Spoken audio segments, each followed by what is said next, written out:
All right, ladies and gentlemen, we'd like to welcome to the booth Josh Lockhart for Bloggers Blurb here tonight. Love it. And Josh released some neat stats here earlier today, and he's going to go over some of those. Sure, absolutely. So one of the things that I did this week was my clutch. Okay, I said there. I paid attention to the last video that I did, and the number of times I said was ridiculous. Yeah. I'm going to try to pay attention to make sure I don't say And mine was home can keep a tally for me. I think we must have sounded very uneducated that day, because I think I heard myself go like 400 times. Absolutely brutal. Anyway. Okay. Sorry, excuse me. I did the clutch scoring this week, and it wasn't my favorite one to do because the Soyuz Coyotes have a player in first, second, third, and fourth on the clutch scoring. So what clutch scoring is, just for those who don't watch all the time, don't watch or don't follow the vlog, is I look at power play goals, power play assists, shorthanded goals, shorthanded assists, and then game-winning goals. And then give a little bit more weight to the goals over the assists, and then rank them accordingly. And the Soyuz Coyotes, again, had 4 players in the top 4, with Colin Bell being number 1, and then Daniel Stone, who's a defenseman, number 2. Wow. Ryan Roseboom, was number 3, and then Austin Steger, another defenseman, number 4. And those players range from 51 points in this to 40, which is it's a 11-point gap. But it just shows the firepower that the Soyuz Coyotes have. And if you combine that with the previous ranking I did for goalies, and they were number 2 and number 3 on that list, the Coyotes are looking deadly. Now I see you're poking around on the KI site right now, and one of the things that I've observed with doing this over the past couple of years is it doesn't line up with the top goal scorers. Because you may score a lot of goals, but you may not score them on the power play, shorthanded, or be game-winning goals. Absolutely. So, and actually what I was looking for, I was thinking that Steger was an ex-Creston Valley Thundercat, and he was. So he's obviously a senior this year. And he's always been that dangerous kind of player out there on the ice, and somebody you always had to watch for. I think that Soyuz is a force to be reckoned with this year, and we see a little more about Beaver Valley, and they're having a good season themselves. But between those two teams, the firepower is amazing. Absolutely. Now, again, nothing against their goalies. They've got stellar goalies. They seem to be built more of an offensive threat, where the Nighthawks are a little bit more of a score-by-committee, built from the back end out. But still, both very deadly teams, because the Nighthawks have won 10 in a row for the second time this year. So yes, a very impressive team.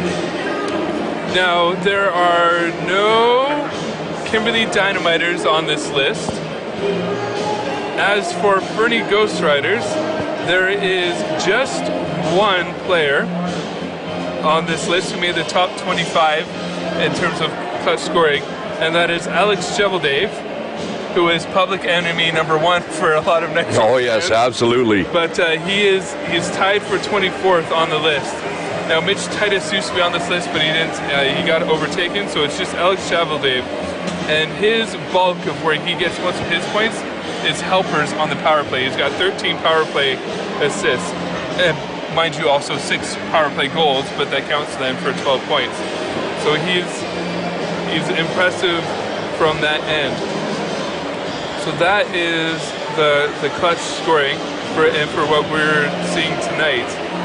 But yeah, those Soyuz Coyotes are a force to be reckoned with. Absolutely. But you know what? I was just looking across the Dynamiters, overall scoring, and you look at the team. There's only 4 players on the Kimberley Dynamiters with less than 10 points, so it's spread out a lot more over the Kimberley Dynamiters. You mentioned there wasn't any on the list, but if you look at like Chase Miller with 50 points, James Farmer with 38 points, it's really spread out quite well for the whole lineup. So I think that's one great thing about the Dynamiters. Maybe no one player that stands out. Corbin Chabot would have been that player, I'm sure. and he's in trail enjoying his junior A, I'm sure. But the team is well balanced that way for sure. And that is something that I like to look at as we get closer to the playoffs, is how teams score, and do they rely on their top line or their top 3 scorers? Do they rely on power play goals or even shorthanded goals, and just break down the scoring that way?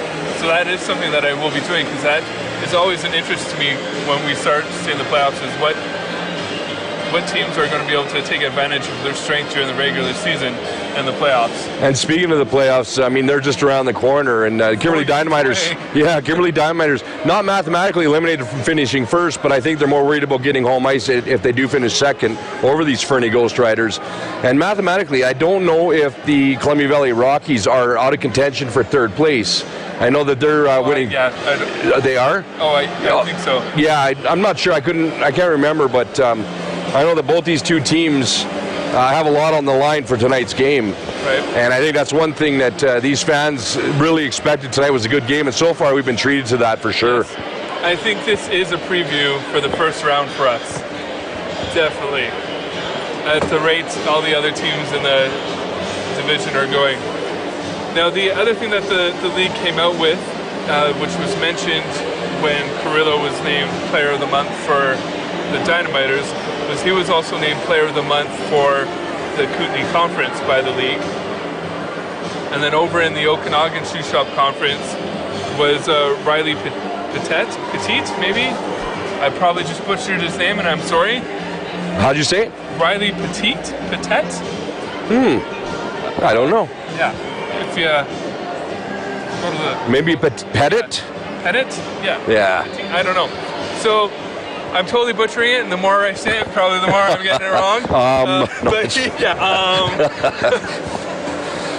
He was named the Okanagan Shoe Shop Conference Player of the Month.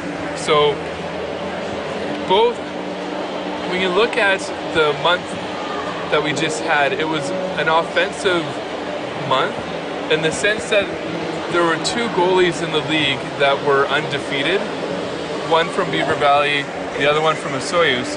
But in the past, when goalies have been named either as an honorable mention Player of the Month or Player of the Month, they won all their games, but they also had like a .9 goals against average and then like a 9.7 something save percentage.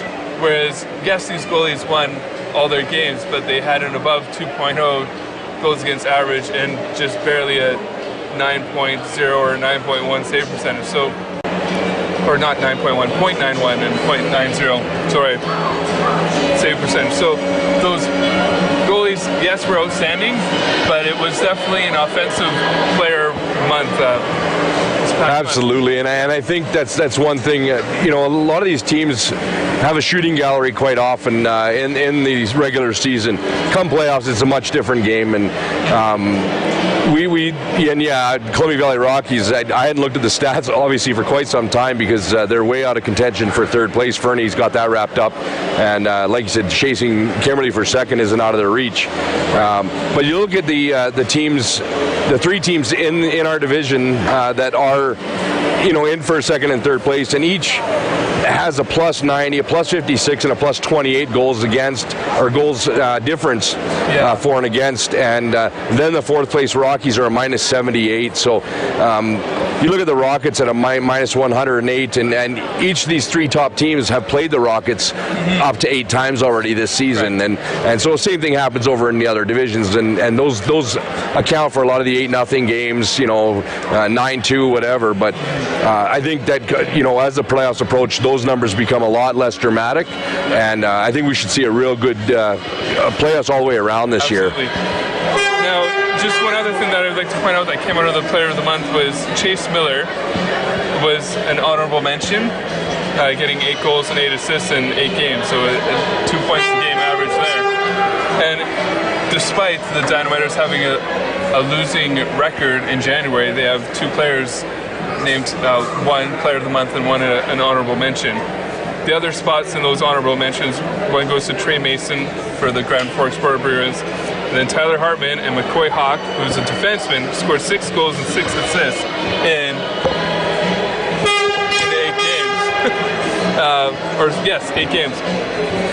Then, So it was a good month for the Miller as well. Yeah, exactly. And Nathan Carrillo, we were talking about that earlier with Jim, and since coming to the Dynamiters, he's been a real important piece to the puzzle going forward. And I think that the month of January has been a good month in the sense of adversity. Correct. The Dynamiters, and hopefully they can learn how to deal with the adversity before the playoffs start, and continue their push for a third straight finals, which would be amazing for the hometown team and for a team that was pretty much all new at the beginning of the season, minus a few starters that came from last year. So, well, even some of the returning KI vets like Katola and Hodgson didn't play for the Dynamiters last season. So yeah, it was a very new squad.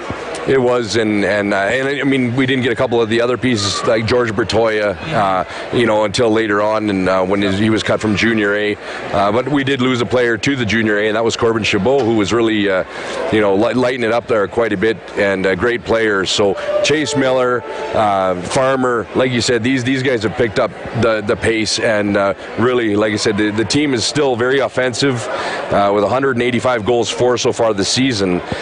So firepower is not really an issue, and like you said, dealing with the adversity, getting over these losses and learning from them, hopefully will help them throughout the rest of the season into the postseason. Absolutely. So just before we end here, as you know, I'm a parent of younger children, and we watch a lot of Disney movies. We have recently watched Monsters, Inc., which when the sock comes from the Earth world into the Monsters world, it's called a 2319. The shots currently are at 2317. So I'm hoping the riders get 2 more shots so we can have a 2319 moment here at the Civic Center. That is my little ounce of wisdom moment there. Well, ladies and gentlemen, we want to thank Josh Lockhart for joining us here for Bloggers Blurb tonight. If you have any questions, email or text us here at @DynamitersWin, @1DynamitersWin, or Kimberley Dynamiters at rockmail.com, or Josh Lockhart on the net at... I am Joshua K. Lockhart. That's either at gmail.com or at Joshua K. Lockhart. That's awesome. Branding.